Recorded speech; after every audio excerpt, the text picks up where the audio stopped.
बच्चों, इस वीडियो में हम चैप्टर 7 ऑल्टरनेटिंग करंट का एग्जाम्पल नंबर 7.7 सॉल्व करेंगे। तो पहले ए पार्ट देखते हैं। For circuits used for transporting electric power a low power factor implies large power loss in transmission. Explain. A part में ये एक्सप्लेन करना है कि इलेक्ट्रिक पावर के ट्रांसमिशन में लो पावर फैक्टर का मीनिंग है कि पावर लॉस ज़्यादा है। ठीक है, ट्रांसमिशन में अगर पावर फैक्टर लो है मतलब पावर लॉस ज़्यादा हो रहा है। अब बी पार्ट देखते हैं। Power factor can often be improved by the use of a capacitor of appropriate capacitance in the circuit. Explain. तो एक कैपेसिटर की हेल्प से पावर फैक्टर को इम्प्रूव किया जाता है, ये एक्सप्लेन करना है हमें कि कैसे ये कैपेसिटर की हेल्प से पावर फैक्टर इम्प्रूव हो जाता है। तो चलिए देखते हैं इसका सॉल्यूशन। बच्चों, power factor of an AC circuit is given by P is equal to V I cos phi. यहाँ पर V और I ये RMS वैल्यूज़ हैं, वोल्टेज की RMS वैल्यू, करंट की RMS value, cos phi power factor है, phi is the phase angle between V and I। Power factor क्या होता है बच्चों?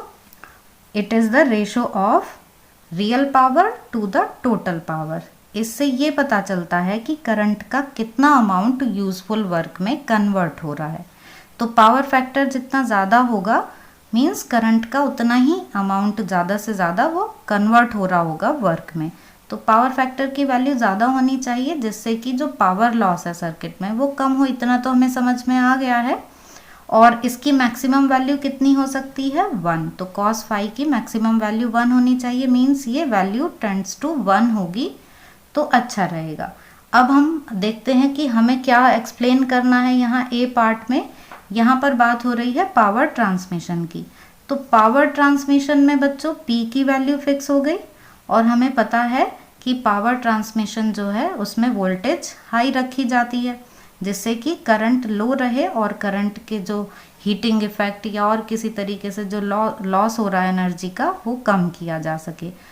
तो पावर ट्रांसमिशन में P की वैल्यू और V की वैल्यू ये फिक्स हो गई। उस कंडीशन में I और cos फाई ये एक दूसरे से इन्वर्सली रिलेट करेंगे। तो for a given value of P and V I inversely proportional to cos phi. ऐसे में अगर पावर फैक्टर लो होता है तो करंट की वैल्यू इंक्रीज हो जाएगी और करंट की वैल्यू इंक्रीज होने का मतलब है पावर लॉस भी इंक्रीज हो जाएगा। कैसे? By P is equal to I square R. इस फॉर्मूले से अगर करंट की वैल्यू इंक्रीज हो रही है मीन्स पावर लॉस जो है सर्किट में वो भी ज़्यादा हो रहा है।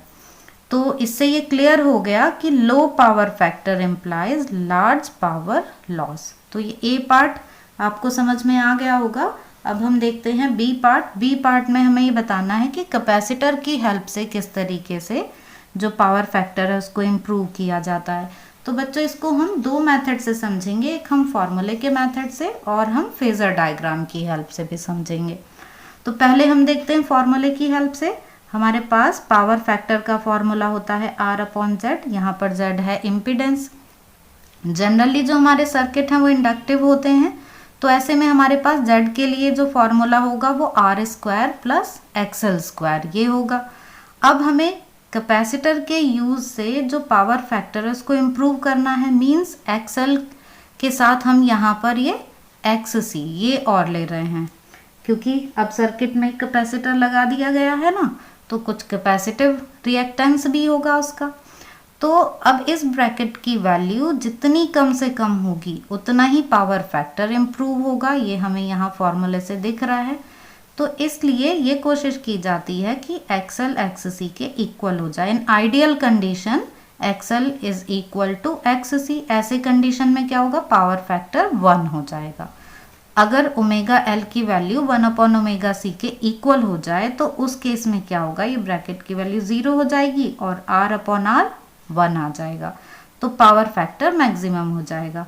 प्रैक्टिकल लाइफ में पावर फैक्टर 1 होना पॉसिबल नहीं हो पाता क्योंकि कुछ ना कुछ पावर लॉस सर्किट में होता ही है, लेकिन जो पावर फैक्टर है वो टेंड्स टू 1 होना चाहिए और उसके लिए कैपेसिटर को लगाकर इसको काफ़ी हद तक इम्प्रूव किया जा सकता है। तो ये तो हो गया बच्चों फॉर्मूले की हेल्प से। अब हम इसको फेजर डायग्राम की हेल्प से और समझ लेते हैं। बच्चों हमें फॉर्मूला पता है P is equal to V I cos phi. हमें पता है वहाँ पर जो फाई होता है वो V और I के बीच का फेज एंगल होता है, तो हमने वही ड्रॉ कर लिया है। हमने वाई एक्सिस पर ये V लिया हुआ है, इधर ये हमने I लिया है और इनके बीच हमने ये फेज एंगल ले लिया है। ये वोल्टेज है, ये करंट है। अब करंट को हमने दो कंपोनेंट्स में डिवाइड कर लिया।